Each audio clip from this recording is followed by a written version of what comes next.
नमस्कार मित्रांनो, मी शेळके वकील. माझा फोन नंबर आहे 943231100. आजच्या ह्या व्हिडिओमध्ये आपण महत्त्वाची घटना आणि सायटेशन मित्रांनो पाहत आहोत. सदर घटनेमध्ये जर एखादी व्यक्ती एकत्र कुटुंबामध्ये राहत असेल आणि तिनं जर स्वतः मालमत्ता खरेदी केलेली असेल आणि ती व्यक्ती प्रथम दशेने ज्यावेळी मेहरबान कोर्टामध्ये दावा दाखल केला त्यावेळी जर असं म्हणत असेल की सदरची मालमत्ता मी स्वतः खरेदी केली आहे, ह्यावर एकत्र कुटुंबाचा किंवा इतर सहहक्कदारांचा कोणाचाही काही संबंध नाही, अशा केसेस भरपूर घडलेल्या आपण पाहतो.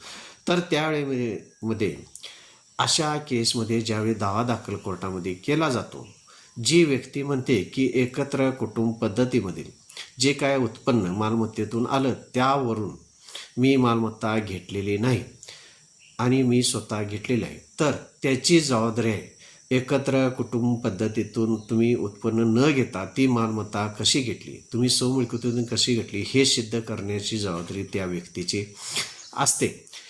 ह्या केससाठी किंवा ह्या घटनेसाठी महत्त्वाचं जर आपण सायटेशन मित्रांनो जर पाहिलं तर रखुमाबाई विरुद्ध Laxminarayan AIR 1960 SC 335/1960 SGJ 433/1960 SCA 624 हे सायटेशन ह्यामध्ये अतिशय उपयुक्त ठरू शकते. माझ्या चॅनलला सबस्क्राईब करा, लाईक करा, वाटल्यास शेअर करा. धन्यवाद मित्र.